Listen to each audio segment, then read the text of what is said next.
तो हेलो बच्चा लोग, welcome back to our channel. तो आज का वीडियो क्या होने वाला है, जो पिछले क्लास में हम कंटिन्यू जो हम लोग पढ़ने वाले थे उसको आज हम कंटिन्यू करेंगे। ये वाला टॉपिक है ना, वो पिछले क्लास में ही कंप्लीट हो जाना चाहिए था बकायदा, मगर बहुत ज्यादा मोटिवेशनल बात हो गया, इसकी वजह से रह गया टॉपिक। लेकिन आज हम लोग उसको कंप्लीट करेंगे, फिर फ्रेश स्टार्ट करेंगे। हम लोग वर्ड प्रॉब्लम को इसमें ऐड नहीं करेंगे, वर्ड प्रॉब्लम के लिए फ्रेश स्टार्ट करेंगे, ताकि ये मेरा फेवरेट टॉपिक है वर्ड प्रॉब्लम। तो ऐसे पढ़ाएंगे ताकि ये आपका भी फेवरेट टॉपिक में से एक बन जाए। हालांकि ये बहुत मुश्किल होता है, सबको पता होगा, लेकिन हम लोग कोशिश करेंगे तो इसको इजी बनाने का। आज का वीडियो क्या होने वाला है, आज सिर्फ एक इक्वेशन को देख करके हम लोग ना बता सकते हैं कि ये यूनिक सोल्यूशन देने वाला है, इनफाइनाइट सोल्यूशन देने वाला है, कि ये जो लाइन है वो कोइंसिडेंट लाइन या फिर बोले तो एक दूसरे पर रिलाय मतलब ओवरलैपिंग लाइन है। ये आज का वीडियो में हम खत्म करने वाले हैं। इससे रिलेटेड भी बहुत क्वेश्चन आते हैं, ये एकदम इम्पॉर्टेंट है बोर्ड्स के लिए। इसमें से तो एक क्वेश्चन जरूर जरूर जरूर ही आएगा। हमारे प्री बोर्ड्स में ले लो, बोर्ड्स में ले लो, मिड टर्म में ले लो, हाफ ईयरली, सब में आने वाला है ये वाला टॉपिक से क्वेश्चन, क्योंकि ये बहुत इजी होता है। चलो तो अब शुरू करते हैं इस टॉपिक को। तो मानो एक सिस्टम ऑफ लीनियर इक्वेशन है जो कि कुछ ऐसा दिखाई दे रहा है। ठीक है, ये है हमारा सिस्टम ऑफ लीनियर इक्वेशन। अब अगर हमको बताना होगा कि इसका एक यूनिक सोल्यूशन आने वाला है, यूनिक सोल्यूशन आने वाला है ना, तो हम सिर्फ क्या, किस टर्म को, कोई भी सोल्यूशन आने में यूनिक हो जाए, इनफाइनाइट हो जाए, चाहे चाहे ना वो कोइंसिडेंट लाइंस हो जाए, उसके लिए हम लोग basically A1 A2 B1 B2 और C1 C2 पे ही कॉन्सेंट्रेट करते हैं। अब A1 A2 निकालते कैसे, पिछले वीडियो में भी सिखाए थे, इस वीडियो में भी सिखाएंगे। ठीक है, A1 A2 क्या होता है ना, A1 जो होता है वो हमारा जो x है, यहाँ देखो ज्यादा समझ आएगा, जो हमारा x है उसके उसके आगे में जो कांस्टेंट दिखाई दे रहा होगा इसको बोलते हैं A1। और जो ये हमारा दूसरे इक्वेशन के जो x का जो कांस्टेंट है उसको बोलते हैं A2। जो पहला इक्वेशन का जो y है उसको, जो उसके कांस्टेंट को बोलते हैं B1, और दूसरे इक्वेशन के कॉन्स्ट y के कांस्टेंट को बोलते हैं B2। और जो ओवरऑल कांस्टेंट हो, जिसके आगे पीछे कोई वेरिएबल का नामो निशान ना हो, उसको बोलते हैं क्या, उसको हम, अरे भाई कहाँ चला गया, हाँ, तो जो पूरा इक्वेशन है उसको हम क्या बोलते हैं, उसको हम बोलते हैं पूरा कांस्टेंट बोलते हैं। ठीक है, तो हम इन सब की मदद से बता सकते हैं कि हमारा इक्वेशन क्या है, यूनिक है, इनफाइनाइट है, कि नो सोल्यूशन है या कोइंसिडेंट लाइन है, सब बता सकते हैं हम देख करके इक्वेशन को। देखो कैसे, अगर कोई लाइंस एक यूनिक है, यूनिक सोल्यूशन अगर पिछला क्लास याद होगा तो ये होता है जिसमें एक ही ऐसा वो पॉइंट है, सिर्फ और सिर्फ एक ही वो पॉइंट है जहां पे जो दो लाइन एक दूसरे को कट करता है, सिर्फ एक पॉइंट है, उसको बोलते हैं यूनिक सोल्यूशन। अब यूनिक सोल्यूशन आने का जो कंडीशन है उसको याद कर लेना, इसको तो बस याद ही करना होता है। बस क्या है वो, कि जो A1 A2 है वो B1 B2 के बराबर नहीं होना चाहिए, तो लाइन क्या हो जाएंगी, एक दूसरे को यूनिक पॉइंट पर कट करेंगे, सिर्फ एक ही पॉइंट पर कट करेंगी। बाकी लाइन दूर दूर तक क्या है ना, कभी एक दूसरे को मुंह भी नहीं देखेगी एक दूसरे का, लेकिन लेकिन वैसे वो एक दूसरे को कट करेंगी सिर्फ एक पॉइंट पर। क्या सिचुएशन पे, इस सिचुएशन पे जहाँ A1/A2 का रेशियो बराबर नहीं होना चाहिए किसके, B1/B2 के रेशियो के। उसके बाद ना ये हमारा सिंपल सीधा सीधा x और सीधा सीधा y, मतलब वो पॉइंट जहाँ ये दो लाइन एक दूसरे को कट करेगा, वो वाला पॉइंट को हम डायरेक्ट निकाल सकते हैं इस इक्वेशन से। मगर ये यूजलेस इक्वेशन है, कोई काम का इक्वेशन नहीं है। क्यों नहीं है, क्योंकि अगर हमारे पास कोई लाइन है, मानो कुछ ऐसा लाइन है हमारे पास, 7x + 3y + 2 और 5x + y = 1, ऐसा मानो कोई दो लाइन है और हमको निकालना है वो पॉइंट जहां ये एक दूसरे को कट करेगी। पता तो चल गया है कि ये हमारे पास यूनिक लाइन है। कैसे, इस तरीका से, ये देखो इक्वल नहीं आ रहा है 3/1 के, मतलब ये लाइन एक दूसरे को, जब A1 रेशियो बराबर नहीं है, मतलब एक ऐसा एक ही पॉइंट है जहां ये एक दूसरे को कट करेंगे। मगर अगर पता करना है कि वो कौन सा पॉइंट है ना, तो ये वाला इक्वेशन को याद करने की जगह हम लोग सिंपली क्या करेंगे, इन दोनों को एलिमिनेशन मेथड से या फिर क्रॉस मल्टीप्लीकेशन का मेथड, जितना मेथड पड़े उन सब से सॉल्व करके हम डायरेक्ट निकाल सकते हैं, रादर देन इसको याद करने से बेटर। अगर पीछे अच्छे से पढ़ाई किया होगा, मतलब अगर पीछे हम एलिमिनेशन मेथड, ग्राफिकल मेथड और ये सब सीखे हैं, तो अब इसको याद करने का कोई भी फायदा नहीं है। ठीक है, तो ये हो गया हमारा यूनिक सोल्यूशन का, जहाँ ये तो बेकार है, इसको रहने ही देना है। बाकी सब कुछ समझ गए। इस वाले ये वाला टर्म बहुत इंपॉर्टेंट है कि रेशियो जो है A1/A2 का और B1/B2 का वो बराबर नहीं आना चाहिए, तो पता चल जाएगा क्या, कि ये एक यूनिक सोल्यूशन है। उसके बाद आते हैं इनफाइनाइट सोल्यूशन के ऊपर। इनफाइनाइट सोल्यूशन क्या बोलता है, एक इनफाइनाइट सोल्यूशन में जो a1/a2 है का जो रेशियो है वो बराबर होगा किसके, b1/b2 के रेशियो के, और वो बराबर होगा किसके, c1/c2 के रेशियो के। इस वाले सिचुएशन में क्या होता है, इनफाइनाइट सोल्यूशन होता है। अब इनफाइनाइट सोल्यूशन क्या होता है, अगर ये दो लाइन ना एक दूसरे के ऊपर ओवरलैप कर जाए तो वो एक दूसरे को इनफाइनाइट पॉइंट पर टच कर रही है, इसीलिए हम लोग इस सिचुएशन को क्या बोलते हैं, इस ओवरलैपिंग के सिचुएशन को क्या बोलते हैं, इनफाइनाइट सोल्यूशन बोलते हैं। समझ में आ गया होगा। तो ये इसका कंडीशन बस इतना सा है क्या, कि जो सारा कांस्टेंट है सब का जो रेशियो है वो एक दूसरे के बराबर होना चाहिए। सिंपल सा इक्वेशन है, समझ में आ गया होगा। पहला वाला भी अच्छे से समझ में आ गया होगा। पहला वाले में क्या था, a1 a2 और b1 b2 एक दूसरे के बराबर नहीं होना चाहिए। दूसरे वाले में क्या है कि सब बराबर होना चाहिए, ठीक है। उसके बाद नो सोल्यूशन का केस आता है। नो सोल्यूशन मतलब कि ना लाइन और ये दूर दूर तक ऐसा कुछ है, कहीं कितना भी ले जाओ कितना भी ले जाओ एक दूसरे को कट ही नहीं करेगी। इस टाइम को क्या बोलते हैं कि सोल्यूशन ही नहीं है। बेसिकली पैरेलल लाइन अगर कंसिस्टेंट और इनकंसिस्टेंट पढ़ा होगा तो इस लाइन को क्या बोलते हैं, इनकंसिस्टेंट लाइन। कंसिस्टेंट क्या होता है फिर से बता देते हैं, एक सोल्यूशन एटलीस्ट अगर आएगा तो उसको बोलते हैं कंसिस्टेंट। और इनकंसिस्टेंट क्या होता है, इनकंसिस्टेंट का मतलब तो एक भी सोल्यूशन ना आए तो उसको बोल देंगे क्या, इनकंसिस्टेंट।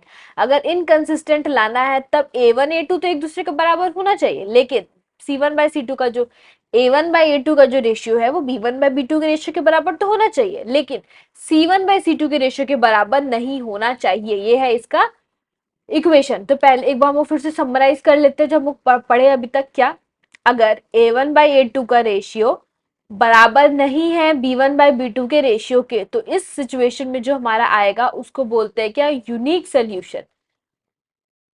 लिख लो यहां पर यूनिक सोल्यूशन। ओके। उसके बाद का इक्वेशन लिखो, अगर a1/a2 बराबर है b1/b2 और ये भी बराबर है किसके, c1/c2 के, तो इस तरह का इक्वेशन को बोलते हैं क्या, इसको बोलते हैं इनफाइनाइट सोल्यूशन। Infinite solution. उसके बाद एक और आता है क्या, कि a1/a2 का रेशियो और b1/b2 का रेशियो तो बराबर है, लेकिन वो इक्वल नहीं है c1/c2 के रेशियो से। तो इस तरीके के इक्वेशन को क्या बोलते हैं, नो सोल्यूशन। एक भी सोल्यूशन आएगा नहीं। इसको हम इसको अगर हम बस याद कर लेना तो हमको ग्राफिकल मेथड, एलिमिनेशन मेथड और ये सब से पता करने का जरूरत नहीं पड़ेगा। जो हमारा ग्राफिकल मेथड है उसमें हम डायरेक्ट इस सबको देख के पता कर लेंगे कि क्या लाइन आने वाला है, फिर सेट पहले से ही माइंड को प्रिपेयर कर लेंगे कि ये आने वाला है। इस अगर सिचुएशन को हम याद कर लेते हैं बस, तो बहुत इजी सा कंडीशन है। इस पे बहुत सारे क्वेश्चन बनते हैं। देखो पहले समझ लो कितने, दो टाइप के क्वेश्चन बनते हैं, ठीक है। लिखो, ओवरव्यू एक बार लिख लेते हैं, अच्छे से लिख लेते हैं, इस वाले पेन से तो बेटर होगा। जो हमारा जो क्वेश्चन है वो दो तरीके का होता है। क्वेश्चंस को ब्रॉडली इस टाइप में ना दो तरीके का क्वेश्चन निकल करके आता है।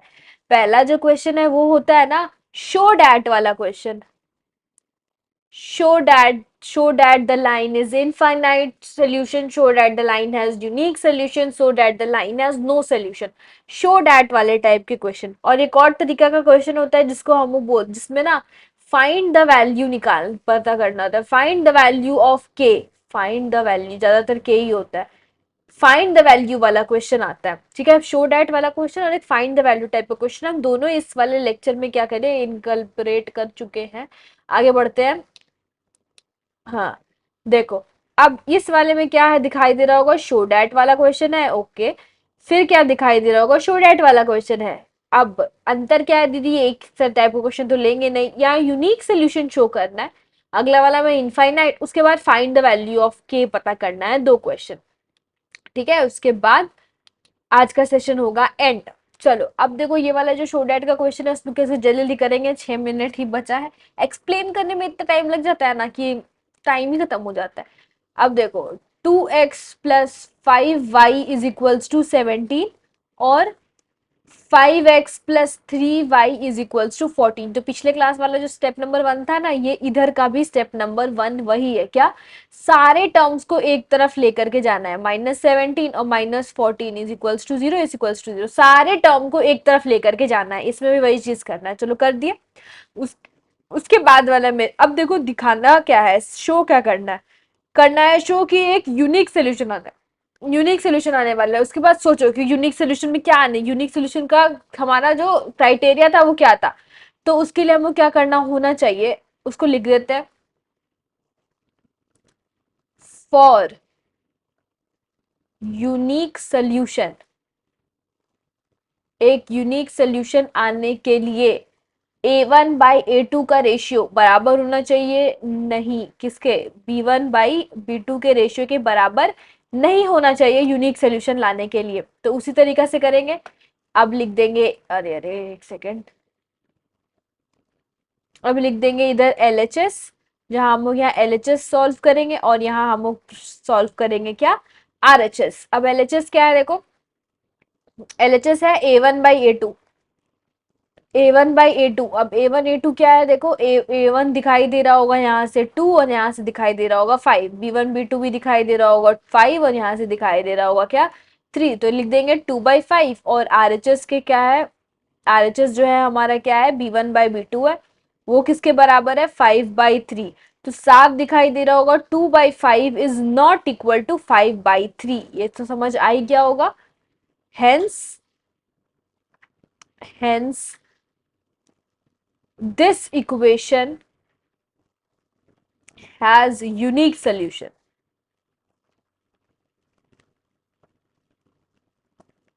यहां तक समझ में सबको आ गया होगा, this equation has a unique solution. चलो अब आगे बढ़ते हैं नेक्स्ट क्वेश्चन की तरफ। Show that it has infinite solution. चलो इसको बनाओ, सारे टर्म को कर देंगे सबसे पहले एक तरफ, 6y - 7 इज इक्वल्स टू 0। और दूसरा क्या है, 12x plus 18y - 21 is equals to 0। उसके बाद लिखेंगे अपना फेमस स्टेप, फॉर, पहले ना बोर्ड को ठीक करो भाई, बहुत दिक्कत हो रहा है। फॉर राइटिंग सुंदर नहीं बन रहा है ना। फॉर इनफाइनाइट सोल्यूशन, अब थोड़ा बेटर है। फॉर इनफाइनाइट सोल्यूशन क्राइटेरिया क्या है, A1/A2 बराबर होना चाहिए किसके, B1/B2 के, वो भी बराबर होना चाहिए किसके, C1/C2 के। अब वही करेंगे वापस से, क्या LHS और RHS। LHS में क्या होने वाला है, A1/A2। अभी तक क्या होता है, A1 A2 B1 B2 समझ में आ गया होगा। A1/LHS RHS और एक और है तो उसको छोड़ ही देते हैं, B1/B2। और दूसरा क्या है, C1/C2। LHS RHS को छोड़ ही देते हैं क्योंकि यहाँ पे ना 3 टर्म बन चुका है, तो उस हिसाब से देखें तो अब A1/2 समझ में आ गया होगा, ये 4 और 12, 6 और 18, 7 और 21। तो A1/A2 क्या हो जाएगा, 4/12, जिसको हम कट करके फर्दर लिख सकते हैं क्या, 1/3। B1/B2 को लिख सकते हैं 6/18, जिसको फर्दर क्या लिख सकते हैं, 1/3। और C1/C2 को -7 by -21, जिसको लिख सकते हैं फर्दर 1/3। तो 1/3 is equals to 1/3 is equals to 1/3। अब वापस लिख देंगे, hence this equation has infinite solution. ठीक है, इस तरीका से हम लोग सॉल्व करते हैं शो डैट वाले क्वेश्चन को। अब आगे बढ़ते हैं जिसमें हम लोग को फाइंड द वैल्यू निकालना है, वैल्यू वाला क्वेश्चन टाइम में आते हैं। तो देखो क्या है, 2 मिनट बचा हुआ है, आराम से खत्म हो जाएगा। वैल्यू वाले क्वेश्चन में कैसे निकलता है देखो, 2x - 3y is equals to 7 ये है। और k+1x +1 - 2ky is equals to 5k - 4। ये हो गया है हमारा दो equation. Find the value of k for which this linear equation has infinite solution. वही लगा दो, for infinite number of solution infinite number of solution अगर हमको चाहिए, तब क्या करना हो, क्या है हमारा स्टेप, वो क्राइटेरिया क्या कि a1/a2 बराबर होना चाहिए किसके, b1/b2 के, वही बराबर होना चाहिए किसके, c1/c2 के। इस बार हमको ना दो इक्वेशन सॉल्व करना होगा साइमल्टेनियसली। देखो कैसे करेंगे। a1/a2 देखो क्या है, 2 / k+1 is equals to b1/b2 क्या है, -3 / 1 - 2 के। साफ दिखाई दे रहा होगा, ये a1 है, ये a2 है, ये b1 है, ये b2 है, ये c1 है। माइनस करके लिख देना, ये भी c2 है, माइनस माइनस वैसे भी कट जाएगा। अब करो क्रॉस क्रॉस मल्टीप्लीकेशन कर लो। 1 - 2 के इज इक्वल्स टू -3 k+1। अब इसको करो, 2 - 4 के इज इक्वल्स टू -3 k - 3। अब सॉल्व कर दो further. 2 + 3 is equals to -3 k + 4 के। तो k का वैल्यू आता हुआ दिखाई दे रहा है क्या, 5। ये तो हमारा एक टर्म्स एक तरफ से आया, अब दूसरी तरफ से भी करना कंपल्शन हो जाएगा, क्योंकि अगर अगर दो आंसर और दोनों अलग अलग आ गया, इसका मतलब यहाँ k का वैल्यू क्या हो जाएगा, 0। मतलब 0 भी नहीं, k का वैल्यू हो जाएगा नो वैल्यू ऑफ k आ जाएगा, क्योंकि दोनों इज इक्वल्स टू, दोनों को सेटिस्फाई करना चाहिए। तो लिख दो c1/c2, b1/b2 मतलब -3/1 - 2 के बराबर होना चाहिए किसके, 7 -7 डिवाइडेड बाई 5 - 4 के। माइनस माइनस ऊपर नीचे से कट जाएगा, इसलिए नहीं लिखे हैं, ठीक है। अब क्रॉस मल्टीप्लीकेशन कर दो, -3 5 के - 4 इज इक्वल्स टू 7 1 - 2 के। अब मल्टीप्लाई करो, 5 3 = 15 के -12 माइनस माइनस जाएगा +12 इज इक्वल टू 7 -14 के। अब यहाँ पे 12 - 7 कर लेते हैं, और इधर -14 के +15 के कर लेते हैं। तो 12 से हटा, 1 2 3 4 5 6 7 1 2 3 4 5 आ रहा है। 5 इज इक्वल्स टू के। तो इधर से भी के का वैल्यू 5 आया, इधर से भी के का वैल्यू 5 आया, इधर से भी के का वैल्यू 5 आया, उधर से भी के का वैल्यू 5 आया। इसका मतलब क्या है, के का वैल्यू 5 ही है।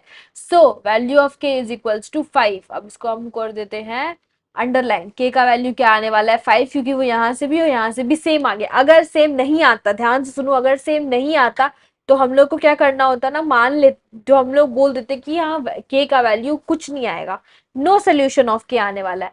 उसके बाद बढ़ते हैं आगे। यहाँ तक समझ में आ गया होगा, बहुत इजी सा टाइप था। ये वाला टाइप को कर लेना है होमवर्क, क्योंकि देखो दो इक्वेशन है, बता देना है कि नो सोल्यूशन आने वाला है। नो सोल्यूशन का क्राइटेरिया क्या था, a1/a2 इज इक्वल्स टू क्या हो जाएगा, b1/b2 is not equal to c1/c2। यही चीज करेंगे, इधर से भी निकालेंगे, फिर इधर से निकालेंगे। अगर सेम आ गया तो बहुत बढ़िया, अगर अलग अलग आ गया तो बता देंगे क्या कि नो सोल्यूशन आने वाला है, ठीक है। उसके बाद बढ़ते हैं आगे। या नो सोल्यूशन का केस है, सेम नहीं आना चाहिए, मतलब इसका सोल्यूशन और इसका सोल्यूशन सेम नहीं आना चाहिए, सेम नहीं आना चाहिए। क्यों नहीं आना चाहिए, वो ना करते वक्त पता चलेगा आपको, सोल्यूशन बनाते वक्त समझ में आएगा क्या बोलना चाह रहे थे। अब ये होमोजीनियस वाला भी भाई रह ही जा रहा है, तो चलो एक छोटा सा वीडियो होमोजीनियस पर भी आएगा। तब तक के लिए पढ़ाई करते रहे, all the very best. Practice करना है और प्रैक्टिस करना है, बस पढ़ाई करते रहे, ऑल द वेरी बेस्ट।